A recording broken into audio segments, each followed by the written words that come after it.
Hello, everybody. Good evening, and welcome to this conversation about one of the city's most challenging or pressing issues. I mean, how to work with the existing building environment in an era of climate change, demographic change, and definitely also during the financial constraints brought by geopolitical instability and also an increasing unpredictability of the future. And this discussion is organized by the Dānijas Kultūras Institūts and takes place within the framework of the livability talks, which is a part of the INTERREG Baltic Sea region project and is dealing with how we can strengthen the communities by reimagining public space. And tonight we are discussing buildings and territories that don't always fit in neat categories like abandoned industrial facilities, degraded territories. They get European funding a lot. Also Soviet-era office blocks. We know how complicated it is to make decisions regarding, for example, Communist Party headquarters in Riga, and also cultural heritage buildings like churches, which are not being in big demand in our society nowadays. So as not all of them carry official heritage status and still they are even like a burden for the society, there are people who are convinced that they can be used, they should be used, but it's extremely complicated. And our panelists approach this from different angles, from municipality policies angle. Here we have Laura Kairina, chief architect from the city of Vilnius. Grassroots transformations, Zane Ruģēna, long-time activist in Free Riga and now the executive director of Creative Factory Velze in Riga. Then it's also from the angle of institutional support. We have Oliver here, Vanges from Denmark.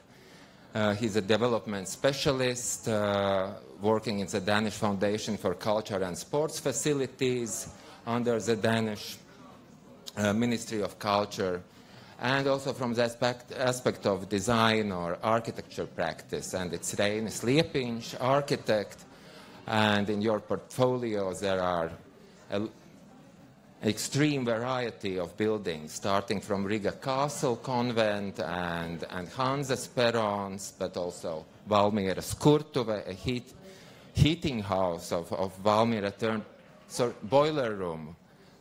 In Berlin, boiler room is a good thing. You took it over.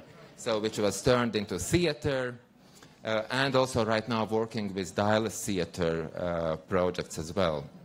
And each of you, I suppose, understands the sustainability as an energy efficiency which can be used. It's either this kind of social history and social memory, or it can be reusable materials, or there is this possibility to turn it into a community anchor. So let's talk about that, and before we start the discussion, I will give you, each of you, floor for a short 5 minutes presentation, telling about what you are doing, what are your pet projects, what are your policies you try to implement, and then we can go to the second part, discussing what's common and where our opinions differ. Start for me? Yeah. Go on. You can see it here. Go on. So we pass. Laura, here Hello. you are. I'm Laura. Nice meeting you. It is the first time for me here in LAMPA Festival. It's a big honor seeing such great audience. And I will try to share my experiences. I am a chief architect of Vilnius City just 1.5 years. I'm just new one that wants to change something, to change the world, if it's possible, to do what's in my mind. And I have a strong belief that the city is created for the people and with the people. And my goal is to involve people in designing and planning.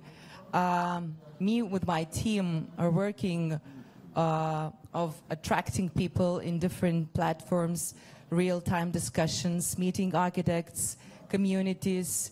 I believe that some solutions have to go from bottom to top, not from top to bottom, since we are democratic countries. So I will be just sharing several examples of 35 years of independence of Vilnius change that I had the possibility for preparing this festival to pick and cherry pick the examples that are good ones and can be presented and can be learned. My take away is that the heritage without people is decaying, and we have to give the buildings to the people that cares about them. And miracle happens when people who care about this place, they start create nice things. Here you see one of the example. It's named Hook, Kablis in Lithuanian, and we have really nice transformation from Soviet era building that has been given to creators in a rent form, and it's now really vibrant place for different venues, and the physical stage has been transformed very little, but very creatively, and with little investment we have very vibrant artistic places. We have showcases there, we have discos, we have artist venues, and it's not only for young people. Different kind of artists can create and present their ideas, and it's adapted, and this building is living on the sense of the rent, but not on the ownership. We have the City Garden. Also, this is transformation, another Soviet building. So here are some impact and takeaways. And this inclusive events, now it's taken a huge drive at the present. The artist is inviting the international artists to create in this location. It's really not very nice building we have, but the artist converted it, and he had this red masterpiece. It's an oven, and the community is gathering to bake some pizzas, to bake some cakes or breads, and discussing the things. They have these kind of gatherings and artistic events. So it's also the same municipality is giving 3+3 rental to the cheap rental to the artists, and I believe that creative people, then they can change the quite ugly buildings, and they renovate these abandoned buildings that were not needed for 20 years. Another beautiful example is our prison that was moved several years ago from the very center of Vilnius, and it was transformed to the cells of artists, and the artists do create there. They rent the places in the cells where the prisoners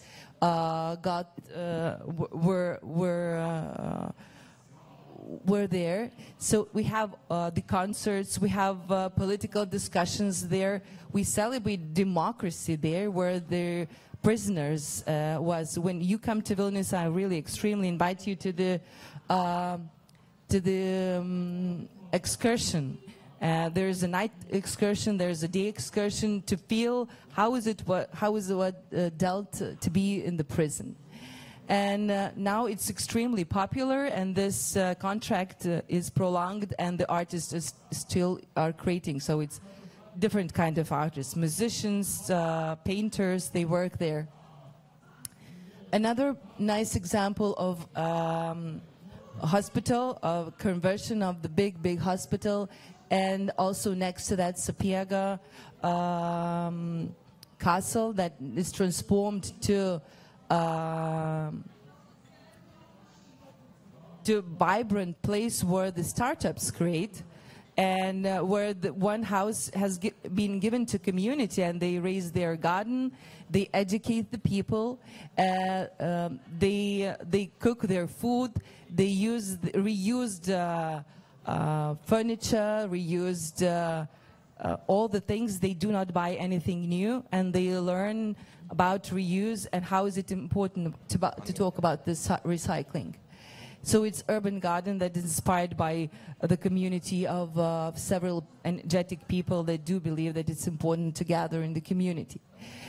Another nice example is the Baroque church that been badly transformed in Soviet times because Soviets, they wanted to demolish this Baroque church, and chief architect at that time advised to put several layers and to make 3-floor building and to use as a warehouse in various center as a logistic point to the center.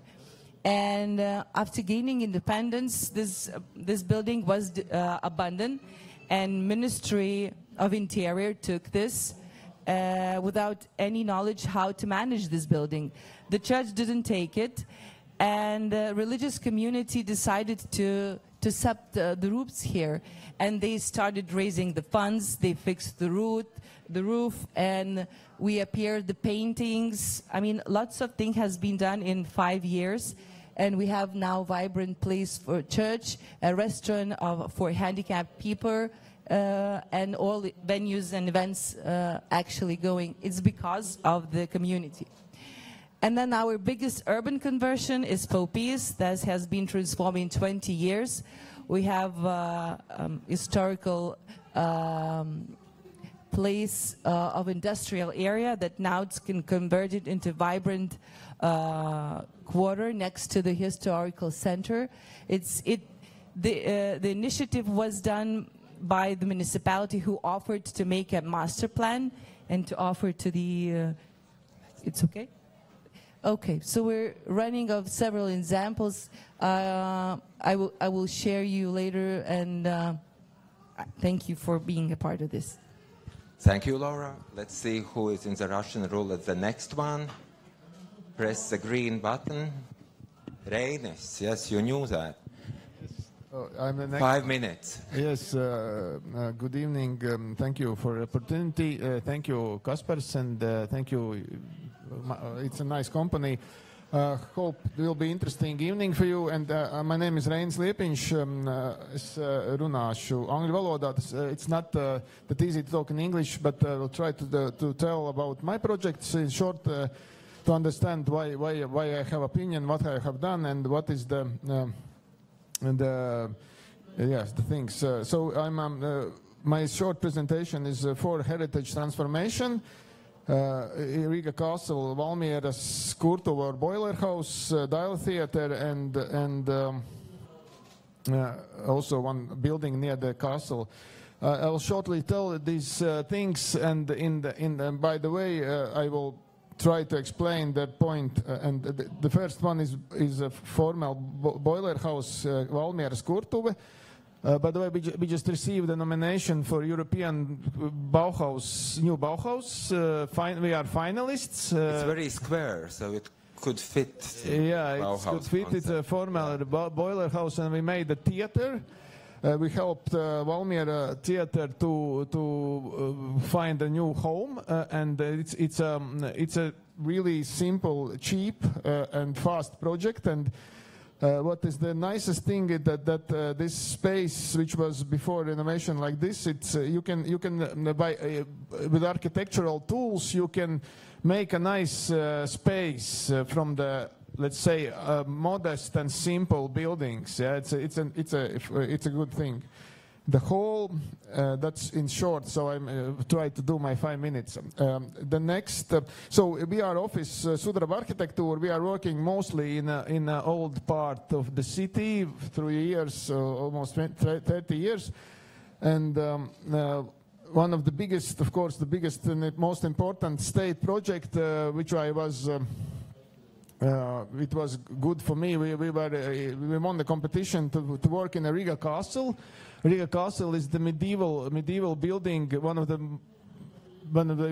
important buildings of Livonian order, built in 16th century. This building, it's near the river in the very center, but also the very closed character.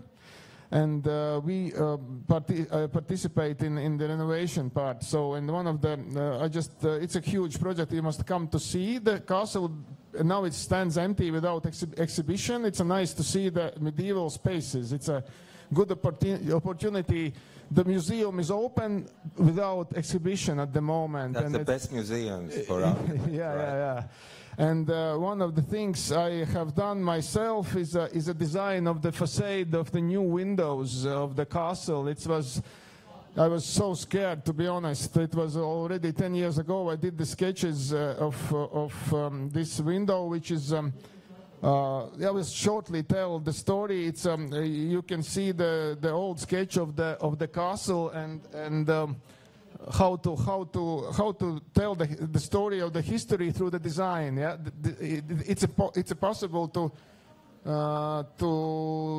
tell the story of the history through the design. So the windows is shaped like the old small window with glass sides. Yes, I can tell in detail more after that. No time. And the other thing was important was the former chapel or a capella or church. We removed the slab from the 19th century, which was a really complicated part, and we remade this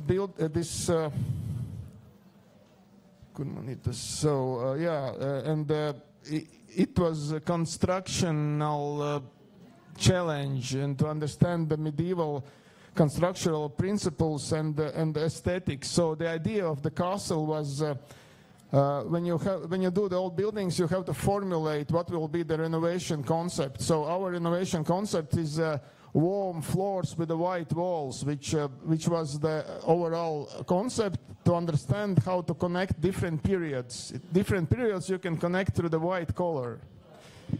And the other thing is a basement. You have to see the basement.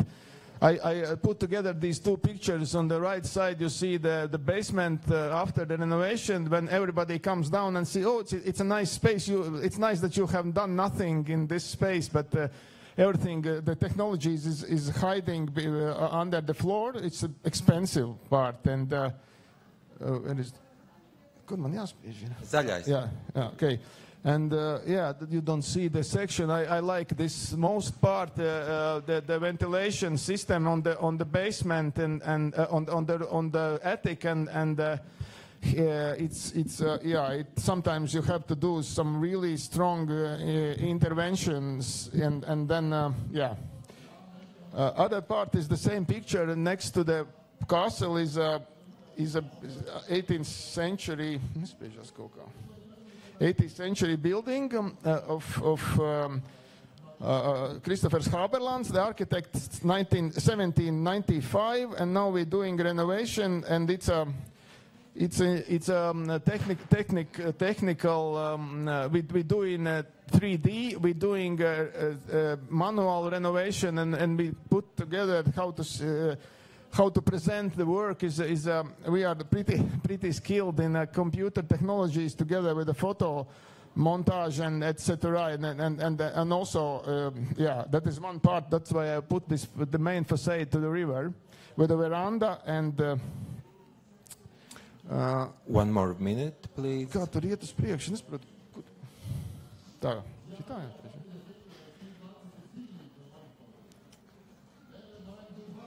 Mums laikam neiet tā pults īsti. Jā, nu labi, tad es iešu priekšu.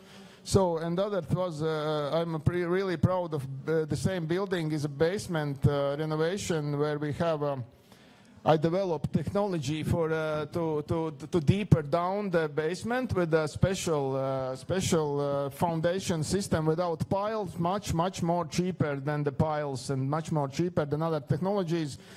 We just save hundreds of thousands, let's say, for that, you can do it by parts. Another thing is really impressive beams. We have 13 meters long beams in the attic. Yeah, that's a value that we opened. We didn't know it before. And nice detail, last detail from this project is windows. We do an innovation.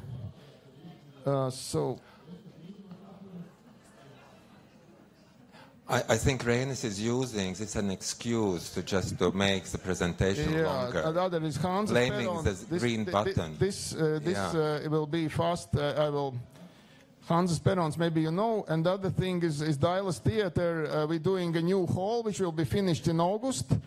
Which is, for me, it's much more easy to talk about modernism than to do it.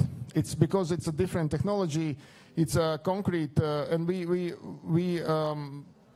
you see the green, this is the 70,000 square meters of Dailas Theater, and this is a small part of it. It's a new hall. We remade one part of the building, and I will show you the principle. These are green slabs we removed, and the result is like we made from 4 floors to 2 floors with the extra seats. It's a picture from the September last year, and now it's a finished already rehearsal, and the last minute I was told that it's not my project. It's a Riga castle. It's a Cēsis castle. Why? Who is interested in Cēsis? Yes, but why I want to show this? This is a Cēsis castle. Now it's the Russian invasion in Ukraine, and everybody is afraid of it. So, and the Cēsis castle as a heritage monument it's a monument. It shows the real situation. So, if you know the story, in 1677, when there was a Livonian war and the Russians coming from east side, and the community of the Cēsis castles blow themselves with a pulvers. It's a gunpowder. The gunpowder, and they blow themselves up. It was in this hall, in the main hall. If you go back, we see that is the evidence of the everybody's afraid of Russians, and this is the part which they blown up. And it's sometimes the heritage is also, you can see the timeline. The timeline is most important for the younger generation. So to see the timeline, nice artwork about this event from Andris Breža. Really, I like it because it's like a cross is blown up. And there's some other pictures which is about credit and so on. That's later, maybe. Thank you. Thank you very much. Zane, floor is yours. Thank you for driving me in with the tram smoothly in my presentation. Hi, I'm Zane Ruģēna, and as Kaspars mentioned, that have been privileged to work in this challenging topic as an activist for over 6 years together with Free Riga, and now for 1 year of work with investors in development of Wales Creative Factory. But actually, first thing I wanted to say, wow, Vilnius, wow. When I grow up, I will live there. So it's so nice to have plan B. But I think it's not so bad also about Riga, because yes, we have quite nice activists in terms of the grassroots who are trying to take ownership of the empty vacant buildings, and that has been done not only by Free Riga but also by other grassroots activists. And recently in these years, this is kind of a way of taking over empty buildings and taking care of them has been become more active. Actually, not only in Riga, but also in the region, in Latvia. And but also other good news is the factory. That is the new development project of Estonian colleagues. Maybe some of you have been at Estonia at Apparat Tehas, Tartu, and Pohjola at Tallinn. These are the projects of those developers who are now taking over old lemonade factory at Matisse Street. Well, I will try to push the button, but no, puslam for this. But first of all, the picture of you don't see it. Oh, now yes, that's why I mentioned the tram because I saw it there. So this is Velde. Actually, 200 years ago, built it as the village of the beer brewery. Then later, in my youth, became very famous by producing Pepsi.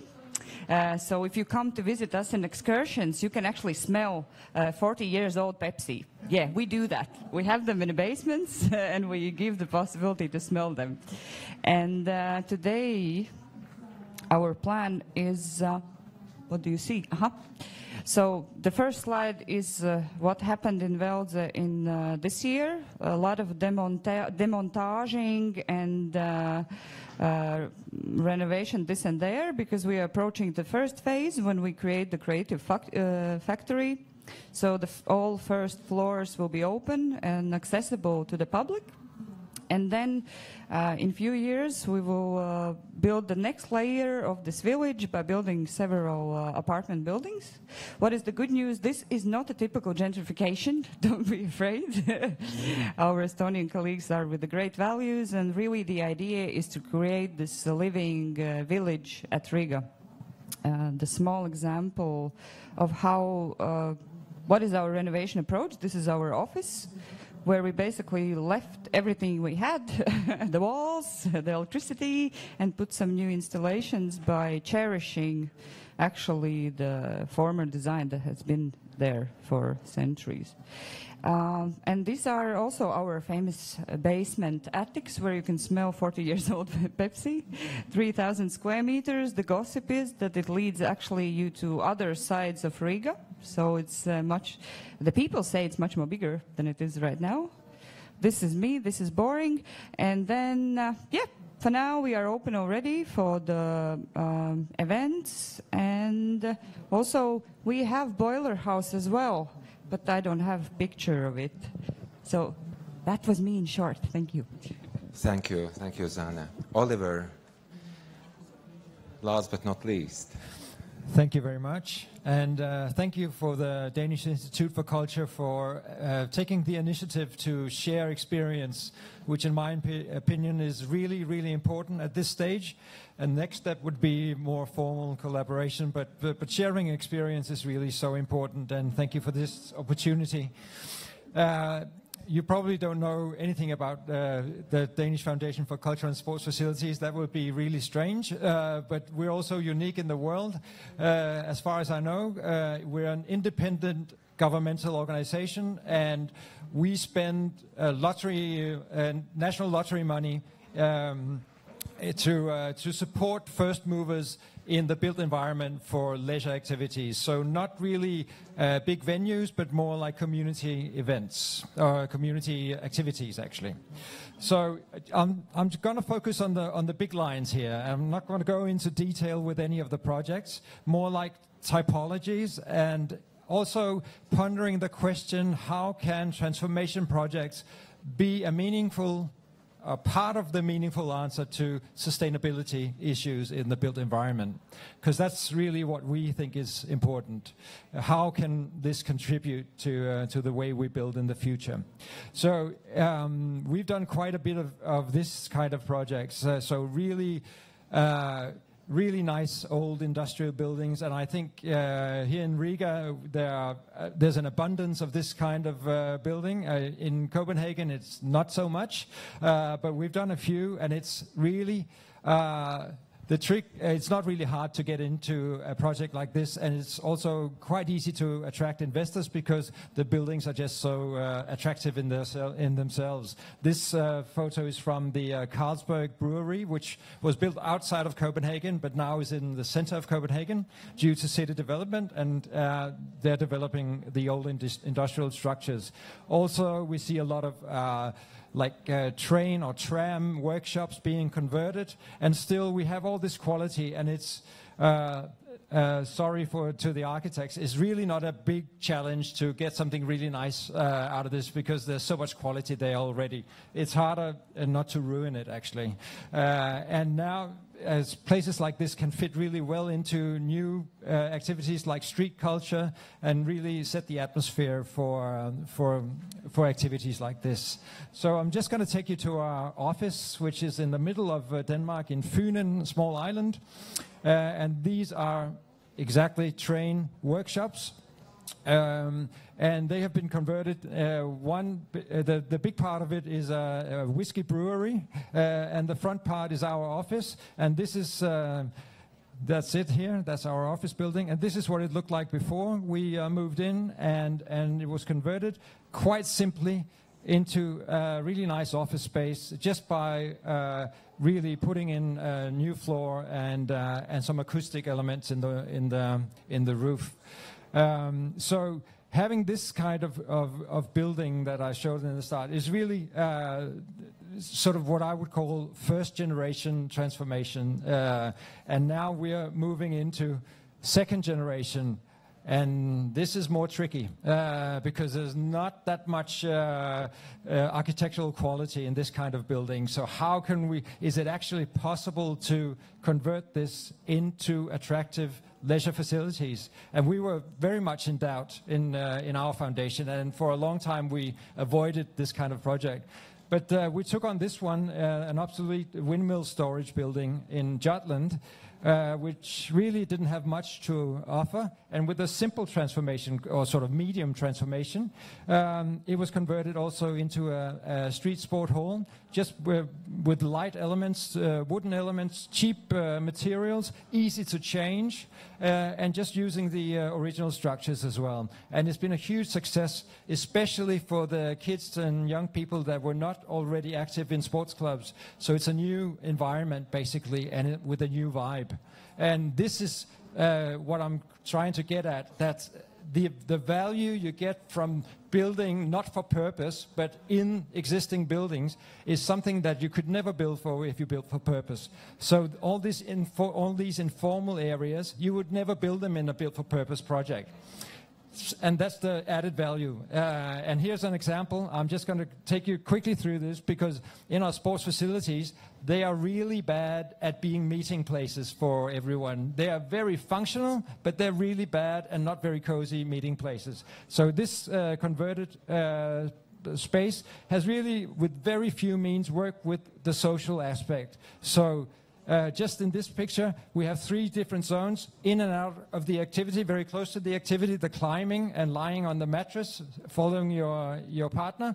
And this one we never see in traditional sports facilities. This is what we call legitimate peripheral participation, with a nice, easy word. So she's actually in the middle there, looking at what's going on, figuring out, can I participate? And this is a situation we never see.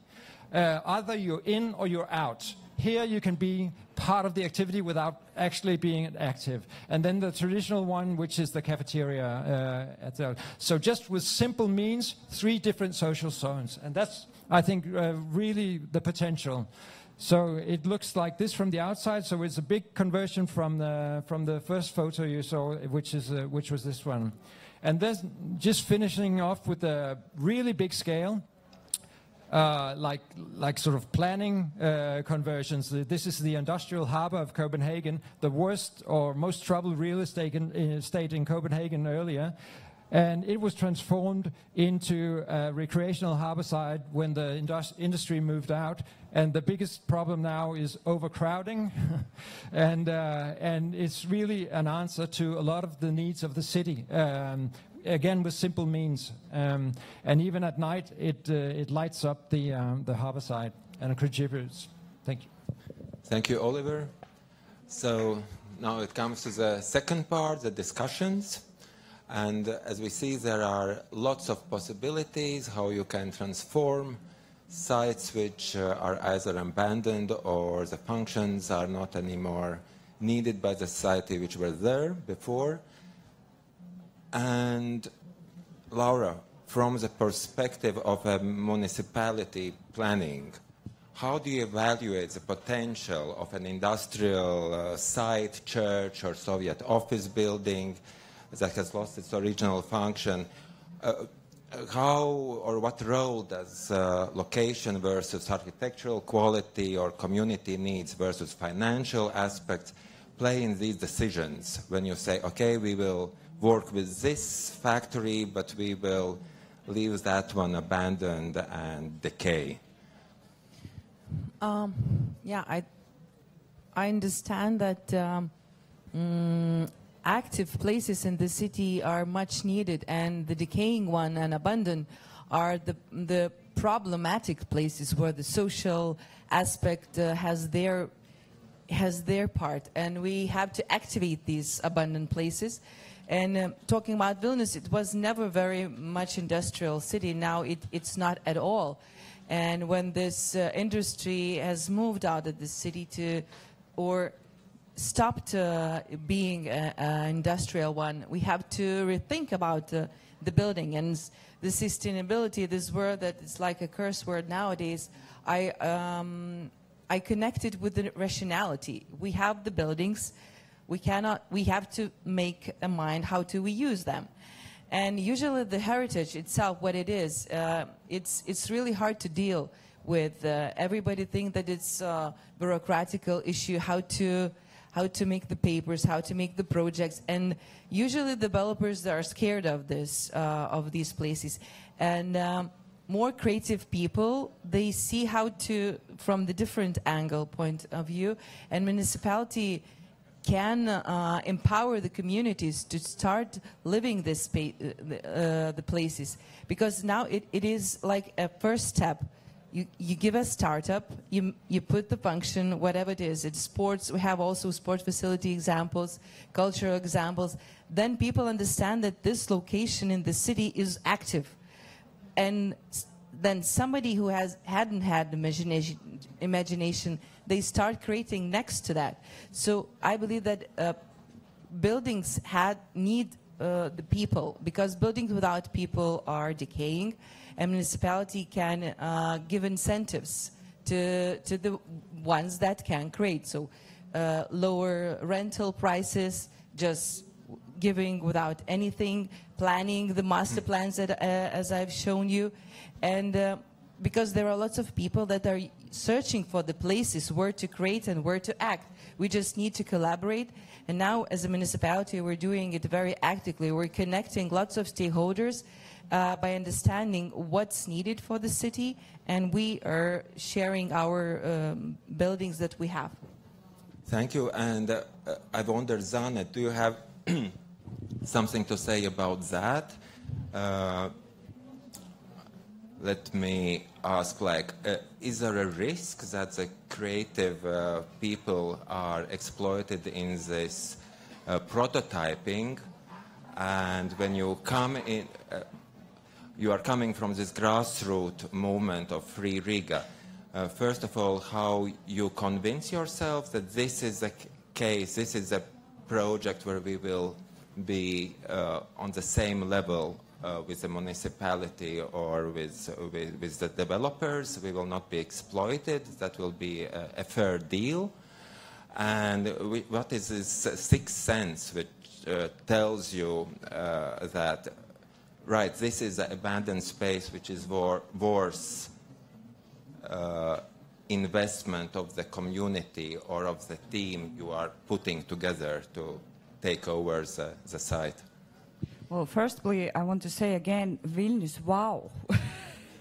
Please, wow. Exploit us. Yes, because what I hear is like the music for my ears.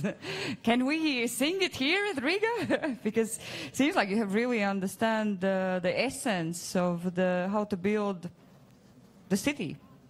by inviting the right partners and the right approach, because our colleagues, by touching the point of being exploited, our colleagues from Belgium, who are also our grassroots organizations, they have mentioned the tendency now at Brussels that the big developer companies, they actually create, because they have cracked the code of knowing that if you want to build those apartment buildings, you let in those creatives in, they make this nice pink unicorn land with community gardens, and later people want to buy the apartments there.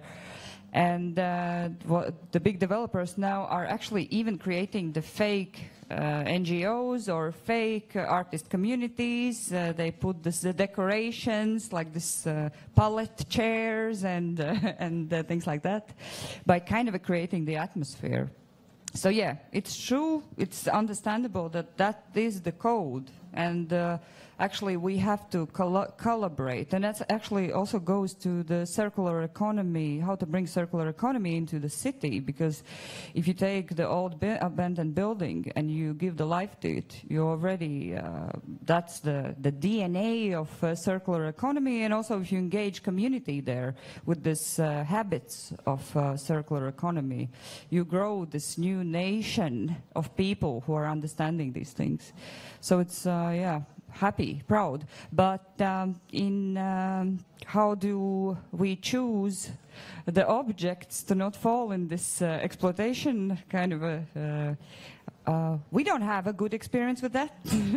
I can't give you any good reference, because honestly, what I have seen with the communities, with us as building project managers, and also with the developers, when they see the place, especially this romantic post-industrial site, they come and they see, I want this place. I don't care how much it will cost.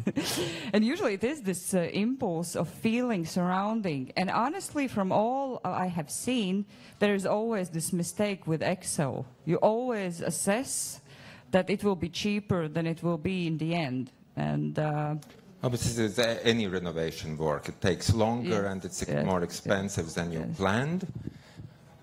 Reine says no. And Reine, I have a question for you, because you are, your work spans medieval convents to contemporary spaces, and definitely this kind of heritage buildings, and you work with them. There is this tension between what old buildings can offer and what are that kind of today's clients, what they are expecting, and European funding, what it expects regarding accessibility, kind of contemporary lifestyle, consumer desires. So are we as society ready for the downshifting that sensitive heritage work or just not building might require?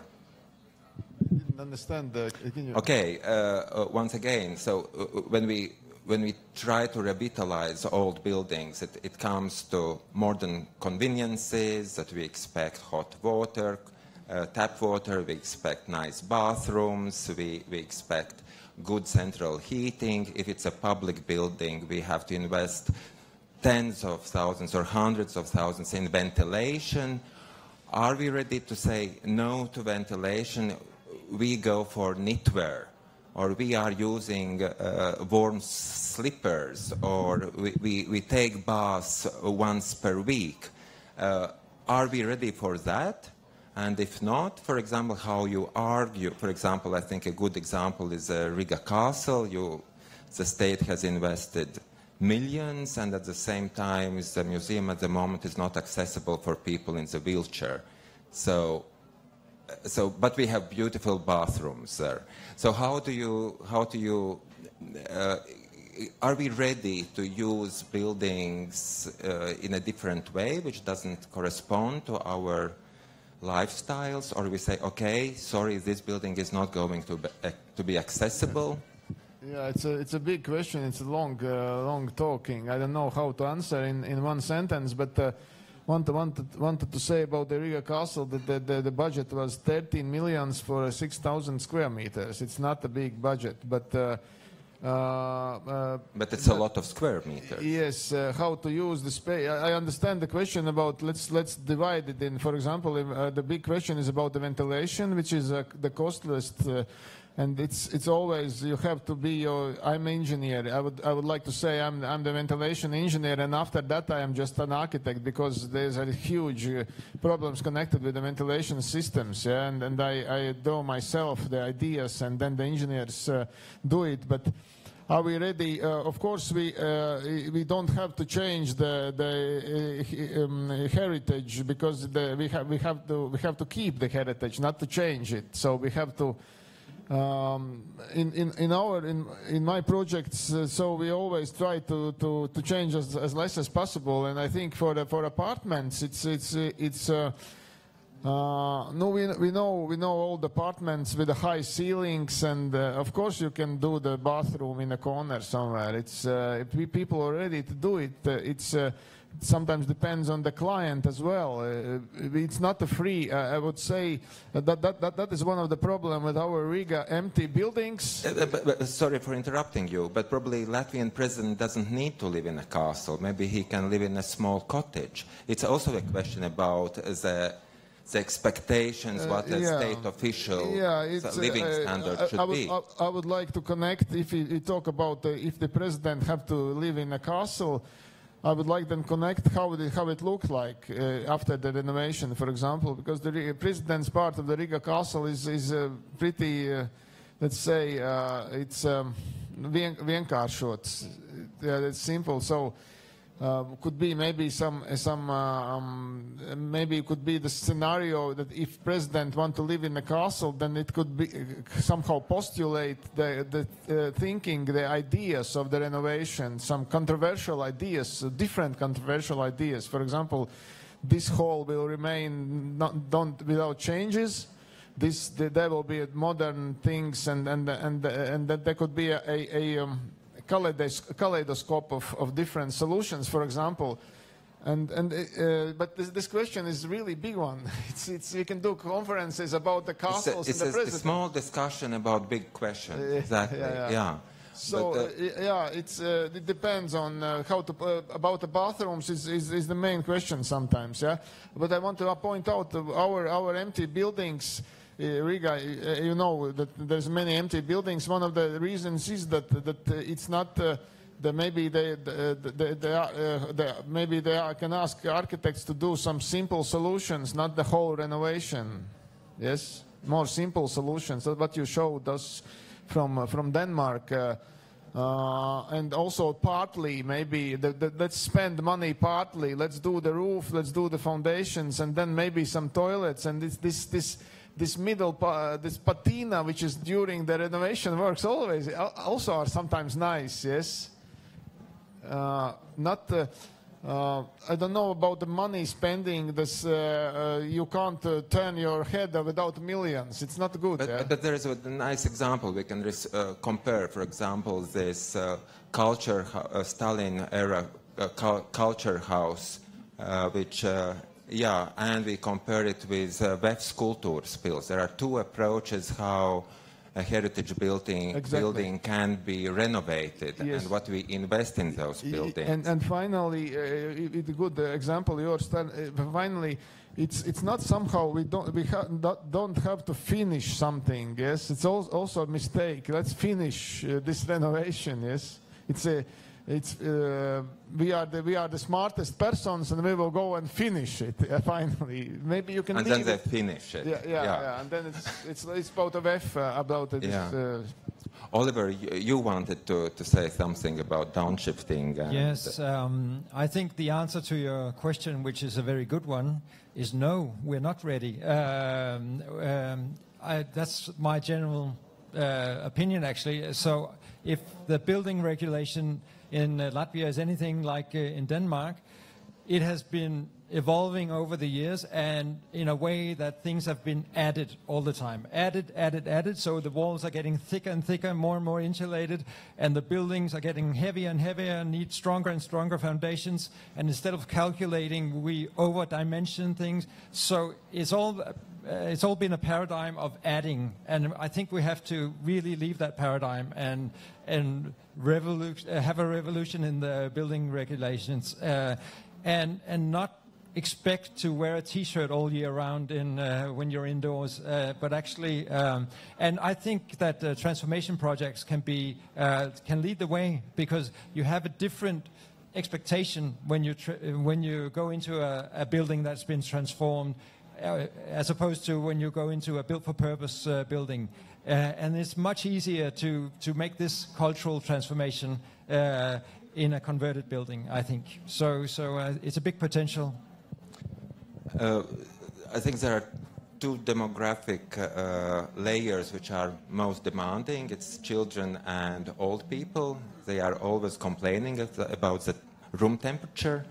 And I wanted to ask you, actually, when you go to small municipalities and you develop, and when the municipality or the local community asks for the sports grounds or sports facilities, who are the people usually you talk to, and are all the layers of the society represented?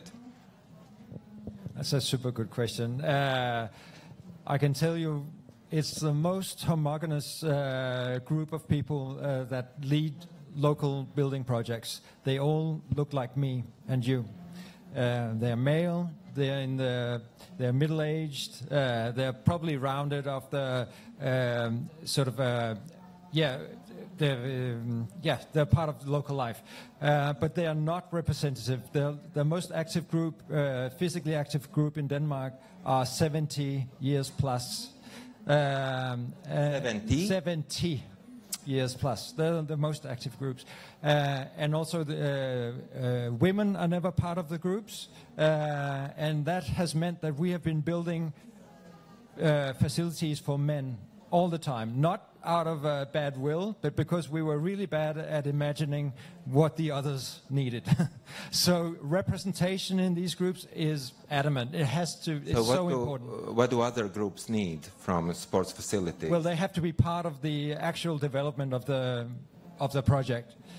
That's the whole point. What's the difference between the expectations of the sports facility? Oh, okay.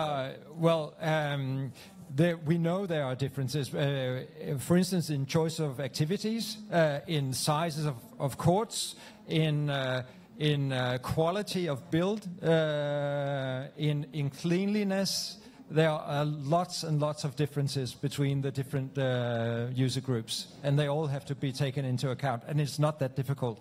But if you're not aware, you don't do it. Okay, let's stick to this demographic discourse. Zane, taking over abandoned buildings has historically been part of a youth culture, like squatting and alternative movements, and also in Latvia, whenever a factory is turned into a cultural center, usually in the foreground it's people in their 20s, and then, but now my generation started it in the early 90s. Now we are in our mid-50s. Is there some kind of bridges between those generations? Do older generations somehow know how to pass over their experiences and competences to those who are doing it now? And also how to build different kinds of communities. For example, when we think, let's take over, for example, an industrial complex, it's nice if you are in your 20s. It's a completely another demand when you are a young family with two kids. There are two different kinds of teams, probably, or communities. You are old enough in the movement. So which age group are you putting me? What is the bridge of this question? Okay, I'm the bridge. Good. So go bridge. Yeah. Right, yeah, actually, it's a very good question, and it actually touches the other very good questions, but I will try to be short. Of course, the leadership and the age of the leadership somehow puts on track the whole project. And it's not only about the values, it's also actually honestly about the tiredness of the person who has run those empty buildings for 20 years and has been burned out, but maybe don't know the other way or love the way of this living. And then there's this other group, the young people who are basically ready to come and take over everything because they have this lot of midnight oil to burn, and they see the beauty of the places and the potential, but maybe they don't know the other important things to not get too old by doing this. And I think that's a very good question about giving this know-how. The good news is that it's happening. For example, Free Riga has actually developed with Vidzemes Augstskola actually the study course for people who wants to study this know-how of how to do things. We also, of course, mentor people about taking over the abandoned buildings. And honestly, I do that also quite often, and especially to the young people. And my first question is always, are you ready for the Excel? That is, unfortunately, is the main essence of the whole thing.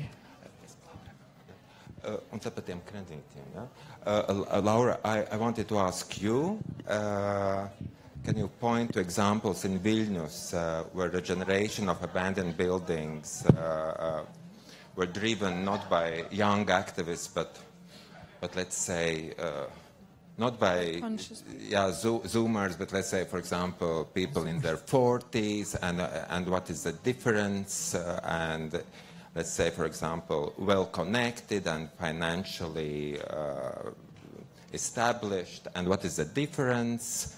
How you build bridges with even like with senior citizens and involve them in those projects, and what is the municipalities' kind of models for that kind of social mobility? Actually, all these examples that I've been showing to you, they're not related to like certain age of people. It's more about community and the topic that unites these people. For instance, Urban Garden is run by ladies that are above 55. Urban other initiative that's 2123 is run by really complex variety of artists, from the very young to the very old. So these big POP's development was done by developers that do have lots of money, and they were really wealthy. And it wasn't related with the youngsters. Actually, all these transformations, as you've been told, led by leaders. You need leadership. You need to have in the guts this willingness to make a change. And I know lots of young people that already are old, and vice versa. I know lots of old people that are really young. So it needs this energy that drives you. And we don't distinguish. Actually, we see that these communities, they have something in common that drives them. For instance, one of the last industrial areas that I didn't have the possibility to present was led by the architects that moved their office to the completely unknown industrial zone. They moved their headquarters, and now all the fancy lawyers are making their parties there at this place that they didn't even expect. So, I mean, we have different layers, and it's not about the youngsters. Actually, I could say we're talking about the people that are conscious, that they're running their idea, they're giving the obligations, and they continue leading, because you have to lead the idea, and it takes time and energy. So you need to be conscious. Good. Reinis, I have written down a question for you, because otherwise you complain that they are too complicated. So, you have expressed concerns that encouraging young people to take mortgages early in their careers kills social initiatives and their willingness to explore alternative ways of finding housing. How do you think this affects urban development? are we losing opportunities for more creative community-driven approaches to how living districts can be developed? Yeah, thank you for this question. That I wanted to mention. You said that to look at Excel, yes, and I'm not an economist, but for me it's a little strange that you see some nice projects and then the next picture is what I put inside my presentation about the advertising for a bank advertising to take credit, yes. For young people, so that means you will pay all your life some 500 euros or 400 euros per month, and it's a huge challenge, and that's, I think it's one of the big reasons for our society that young people can't get their own apartment in a more easy way. So that is for me I think it's interesting how to solve this problem, because somebody will say that there's no other way than banks to help to give you the mortgage. So I don't like this word. It's hard to pronounce. Yeah, and nobody likes that word. Yes, Everybody has it. But what we are laughing about is like we are laughing because we think that banks are normal. Banks are normal, maybe, but the percentage is too high because it's you have some problems in your life, then you delay the mortgage, then you pay again the percent, and that's not fair for our society. For example, in Eastern Europe, yeah, it's as we know, the bank crisis in 2008, 2009. What happened? Yeah, the banks stole your apartment. Many people immigrate, so we had. That is really connected to my topic about 450,000 Latvians who are abroad at the moment. So our building stands empty, and we talk about heritage, but the building stands empty because those who inherited have left. Yes, because other thing is a empty space because of the supermarkets, etc. These are the complex problem with how to be. When I was invited to this conference, I of course all the time thinking about heritage. So these are the economic problems. That's why the heritage stands empty. So let's post. I don't think that our banks behave good. I don't think. Zane, do you have a mortgage? Can I complain about this question from other angle, where I agree? But I think the biggest problem of our society in general is the loneliness. And also to think, even if you're a young family, you take this mortgage and then you lonely live in your new cheap built stylish box of the new project and lonely pay your mortgage for all your life in this cold, empty, Excel-made house. And that's very sad. And I think we can do better. And there are practices, and I think Scandinavia is very good, have very good approach with this so-called social housing, affordable housing, that is like this mix with the families, with the different social groups, and it's cooperative owned or owned together with investor or municipality. And I see the hopeful, bright future in that, honestly. We have to rethink this way of how we push young families in the cold, lonely mortgage life in cold, lonely building. And work, yeah. Or you go to the cold, empty factory building. The boiler house. Have a community around. Yeah, exactly, and then you have this co-owned also responsibility. So if this is a cooperative who owns the building, you maintain it together. You have totally different thinking and totally different community feel, because you own something together. That's your joint challenge. Okay, then probably we could go to some technical challenges and creative solutions, how to, for example, to find other means to finance rebuilding abandoned houses. One of them is probably European funding for creative projects, and it comes quite often with the issues that that's European money comes with standards, certificates, what the building has to have. How you try to make these investments, how to make them more like simple or not so demanding regarding technical solutions like ventilations or energo-effectivity. Actually, we were sharing today the discussion that about the standardization and when we have lots of norms and regulation and then buildings becoming more homogeneous and they're not when newly created.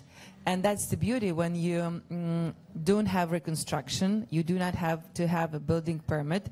For instance, for this Raminta church that been showing to you, it hasn't had any building permit, so for 8 years it's been used without any official building permit, with little amendments done with fundraise from citizens, from different initiatives, a bit from ministry. I mean, you don't need much, and that's the beauty and creativity, that the building is used without big changes, that you say, yes, we don't have ventilations. We have created the clever solutions for heating, but actually when the norms comes and all these big projects, and we're prepared for this church a building permit, and then there comes these millions, and everybody's afraid, are we ready for that, for this big scale conversion?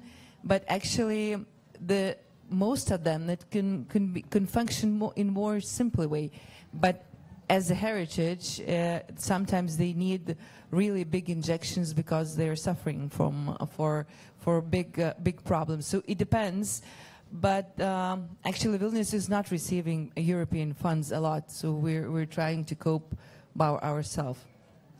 There was another nice initiative you are working on at the moment regarding material library. Can you tell a little bit about that? Yes. Actually, we have activists in Ministry of Environment supporting the building policy for reuse materials. And we as a municipality offered the idea of making Vilnius city material library in order to make architects use the reused materials for their new buildings. And together with the ministry, we have an aim to demolish the Moscow house. I don't know if you know, but there is a Moscow house building in Vilnius center that we decided to demolish. And we decided to demolish in a clever way by reassembling piece by piece and putting this piece by piece in a library in order to use these elements. It's a really hard work, and after that, it's like our demo version. We're going to create the policies for the buildings to be reused. And actually, there's also private initiative that's been going on. So we're starting by trying to make a case study and then the policy for reused materials. So we want to make online building library, material library, so the builders, architects can use it and reuse it in order not to just throw away the materials. Reinis, how much you reuse the building materials in the buildings you try to modernize? First, I reuse the building. That is the. I think that's when we calculate the eco print. Yeah, it's important to keep the building. It's of course we are at the stage that everybody understands that to keep the building is not bad. Yes, let's keep the building. Let's not demolish it. That is the first step. Another step is the materials of the something which we have some leftovers, and that is we had a conversation today. That is.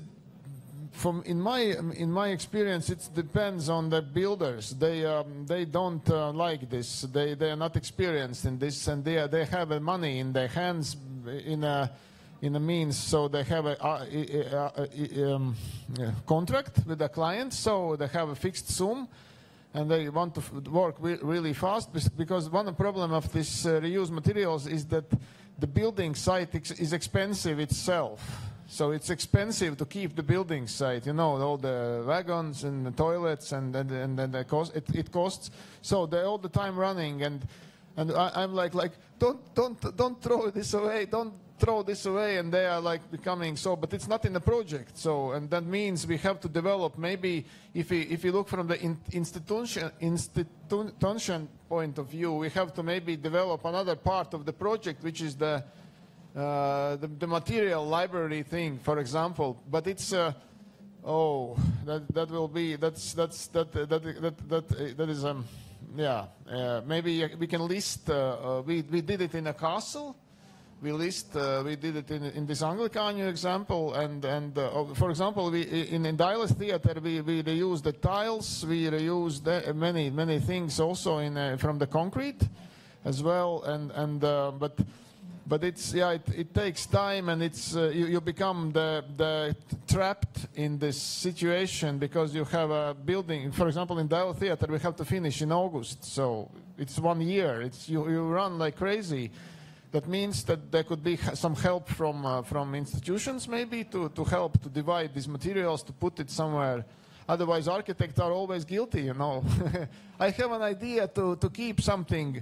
Okay, where is the timeline, the money, and you again, you're with your artistic ideas. Please don't please allow us to build, yeah. To work normally. Yeah. That is, I think, the builder, the relationship between builder, a client, and the architect,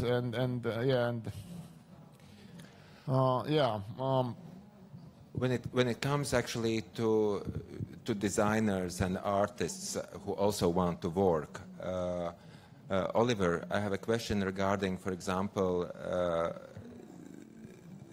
the challenges for you as a state institution to work with small designer studios or architects. From my own experience, when we wanted to collaborate with young designer studios and to develop sports grounds in sleeping districts of Riga, actually the companies which look after those apartment complexes, they actually are scared to take equipment which is not with a certificate, if it's not safe, if the designers can't buy a certificate to prove that kids will not be injured, and we lose this kind of possibility to work with studios which can't afford to buy these certificates. Could you tell how you try to change it?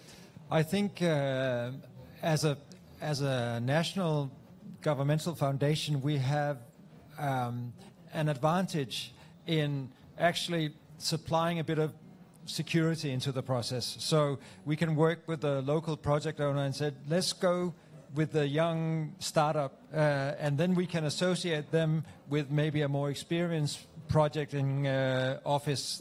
So you have the safety of experience, but you also have the creativity of the young startups. So that's one concept we can do. And as a foundation, we were talking about this earlier, Reinis, about spending time in the early design phases with really considering what do we need. What's the actual need, not what we think we need from the start up, but we actually have to revisit what do we need and then only build what we need. And sometimes it turns out we don't need to build anything, we can just start. And that's the greatest success in terms of sustainability anyway, the things that are not being built. But I also think maybe that in Denmark there is a little bit more liberal with the safety codes, perhaps. I'm not sure, but even though the codes are national and even European, they are being administered by local authorities, and there can be a variation there. So if you can argue that it's a good thing to do, we find that it's easier to get through. But we get that question a lot, especially from Germany and other countries. How can you get away with constructing all these dangerous installations and not being sued? But it hasn't been a problem. and we've existed for 30 years. Thank you for that. You are developed much more further. I just want to mention small thing. You ask about new companies, small companies. So what we have in the state, for example, valsts nekustamā īpašuma, the state company. It's not possible for younger companies to apply because they need insurance, the big insurance, and it's absolutely not fair. And now, but become there is a big offices in Latvia which are not creative. You didn't find in their portfolio, but they have an insurance, and then there is a small offices, nice, which do the architecture. And I think we have to change something in this direction. What you said, you're looking for some special things, and for our state, they just look in these papers. What do you have insurance? Do you have overturn, which is year overturn? What does this mean? Yeah, because maybe you don't want to work in this year. Yes, you have to participate in the competition. If you have a year overturn in 3 years, for example. 700,000, yeah, but you are a good architect and you have done very nice things 10 years ago, for example, yeah. And you have no mortgage. Yes. Yeah. And is there another option? Do you think that society is ready for unsafe places? You mentioned yesterday unsafe playgrounds, which are popular in Norwegia. Could you tell about that a little bit? Not unsafe, but it's called risky play. Risky. Yeah, exactly. Risky. And it's the thing is that the science has been done to actually show that this is a type of or types of activities that children will look for and always go for. So it's like high speed, getting lost, getting into fights, and all this kind of. We can't prevent children from being children, and that's not the point, I think, of raising children either. So and not only children, I think. I also love risky places and playgrounds. Can we also cruising areas at night time, for example? Oh, okay. Yeah. So that's maybe a different category.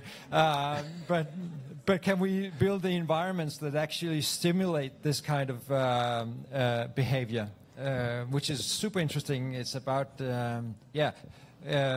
about challenging and getting better at what you do. So those are some of the things that children really go for, and also grown-ups. I know that also the same investigation shows that more risky playgrounds, they get less accidents than the ones that's adapted for children, and they because when you know that you're going to the risk, you think you start to be cautious. But if you think that somebody has thought everything for yourself, I mean, you without brain doing things, and the statistics shows that these risky playgrounds, they do not have accidents. Are you ready for a risk to take questions from the audience? Yes, then probably you could give us the seal option. While we are waiting, you mentioned between the gap, you have a birthday today, Kaspars. It's a gap between the... Yeah, I'm this older generation squatter. Yeah, exactly. With a mortgage right now. Yeah. Yeah. Thank you. So here is Slido. You know how to use it, I hope, with your mobile phones. Or there is also a microphone in the audience. I'm not using the Slido right now. I'm the old generation using a microphone. Okay, thank you very much. We have touched upon a variety of really interesting subjects, and I would like to go more in depth with all of them. But for now, I would like to focus on Oliver. When you make these community spaces where you say that it should meet a lot of different needs in the same place. And then I've also heard you say that this have to be facilitated. you need to develop leadership that can facilitate that this will happen. And this is also a parallel to what Sanne said about loneliness in the cities, that maybe we can't just make some really, really nice places to live. We really have to facilitate that people will interact. Yeah, and then I will just note that Copenhagen just got first place in some award, best city of the world. But I will also say that Copenhagen is only for the rich, the privileged, and those with all the resources. So come to Riga. Yeah. Yes. Okay. Thank you. That's increasingly true of Copenhagen, I would say. Sort of a general gentrification. But back to the question about it's been a very painful journey for us to realize that we actually just can't build the buildings and create life. So life comes first, and all our projects start with being super curious about the local problems, and also explaining to the local project owners who may not have done any building projects before, or typically they haven't, to let them understand that they don't have to know everything, but they know everything about their own needs and demands. So that's their expert role. Everything else comes from the professionals around them. So it's about getting the roles defined, I think, and putting them in charge of their own local needs. And that's really a powerful thing when it works. And they also we also help them develop their organization so they can draw on experiences from these different user groups that are not typically part of the building group. So those are some of the tools that we use. But as a national organization, it's always arm's length from our point, and that's good and bad. We'd like to help more, but we can't take the projects over, because then we remove the ownership from the project. So the local project owners are at the head of the table always. A small remark, but you thought about the dangerous sites, yes, for the children. But if you will know all the needs of the society, of the local community, there will not be a danger zone for them to go through life. You know, everything will be nice, and I just. But regarding the dialogue with the communities or the users, for example, how much time do you spend talking with theater goers when you are now working on dial theater, for example? All the time. All the time. I think I'm really happy that I'm during the performance. No, that I'm involved in theater, because all the theater is about what's going on on the stage, not in the hall. Yes. The stage technologies, I mean, overall, not just the simple technologies, lighting, but what's happened backstage. It's interesting. Also, today we visited Hannes Perons. The main thing is this corridor between the main hall and the kitchens. Yeah, that is the main part, and we talk a lot, and I'm happy, because the theater people they don't. Ask stupid questions. I'm surprised. They just when I get a sketch, I give a sketch. They just understand what it is and say, "Well, this is nice, but let's do that way," because they are prepared to think fast in terms of stage art. Yeah? They have to be fast, and they somehow are really technically, artistically, and also from the human point is yeah. We talk a lot. Thank we talk you. a lot, and that I like most part of this job. I will give the possibility to answer to this first question, and then there was a question from the audience. So how to tackle the problem that sometimes it is more expensive to renovate an old building than to build a completely new one. There are cases, but is it always true? No, I don't. We talked a lot these days about the sentence. About the sentence, I think it's a mantra of the builders in Latvia. It's a mantra of the builders. Many skillful carpenters are working abroad at the moment because the general contractor don't pay them normal salary in Latvia. And I think personally that an old building is not more expensive to make a completely new, because we don't know all the stories about the new buildings. We just see the front pages. I'm not agree with that one. Thank you. Municipality, do you think that it always depends on the building, right? I think that for me as a city planner, I mean, we cannot buy the history. The time is really very precious. So we cannot calculate the history. It's really precious and we need to preserve. We've discussed in these days that heritage is a part of our history, is our culture. So we need to create something new, but we need to understand all the steps of the history we've been passing through. So it's not comparable, new and old. We need both. We need both, but it's all the creativity of architect to make the price not over budgeted. And I saw lots of nice projects that has not passed big budget. It's a mantra, like it's very much discussed, but the reality might happen vice versa. Oliver, yeah, just shortly. Mantra? Yeah, I think it's maybe sometimes the case that it's more expensive, but you also have to have more than the financial perspective, because these materials in existing buildings have already been harvested, and we need to put much more value into the harvested materials that are already in use.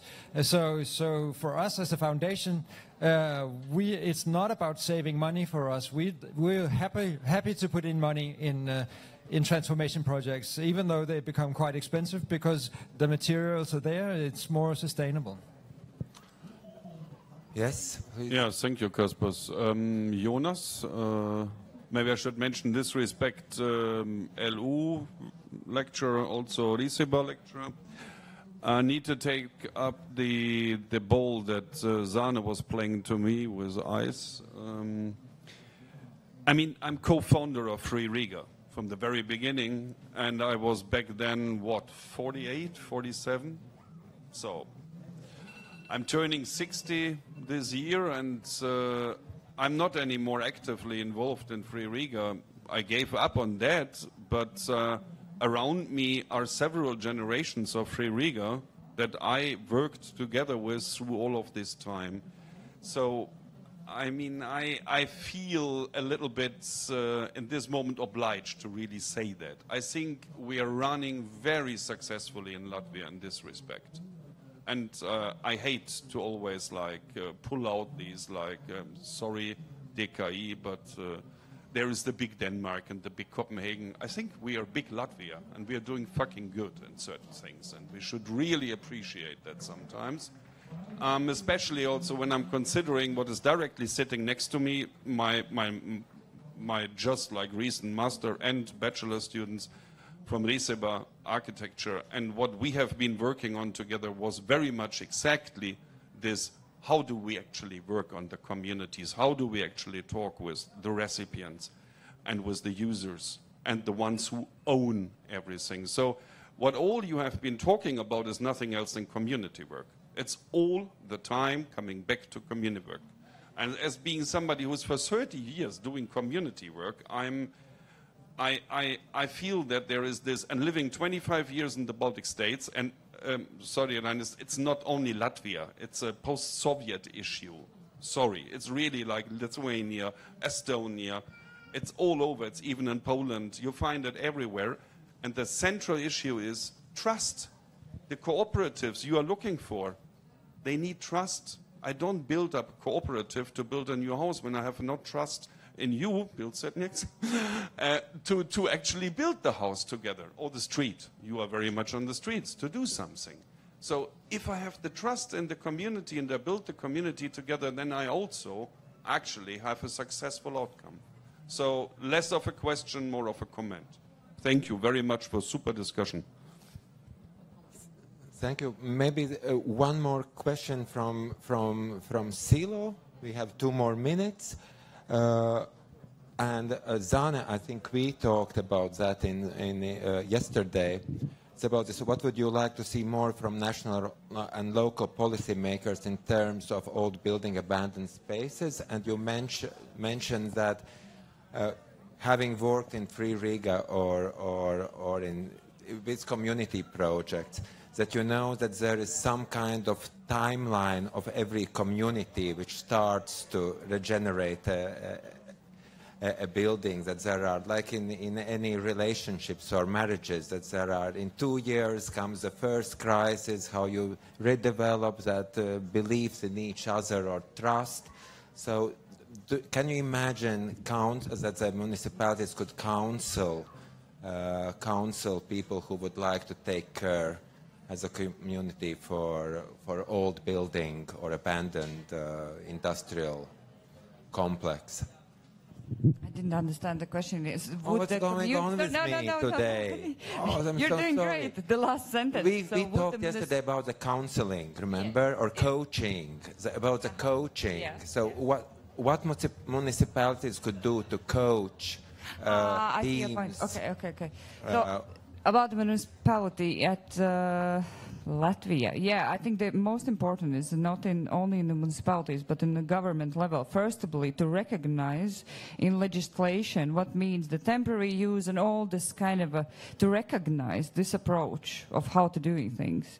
And the second is really to give the opportunity for people to be coached on how to take over the buildings, be encouraged, and also with the resources. The very good examples in Europe is Austria and also Belgium, where they actually give the small funding at the beginning for the technical needs. So to check out the electricity, that's the Excel I mentioned actually. If you take over abandoned building, you have to make sure that it's safe, and you have to have this investment to make it safe. And then you start from a zero, and then you grow your capacity. And that's what we all miss here at Riga, unfortunately. But there are new, new projects, and I hope soon we actually might even have this coaching possibility also from municipality. Great, thank you everybody for staying with us during the discussion, and thank you to all the participants. And let's look into future where we have plenty of abandoned buildings which are for us, for development without mortgage.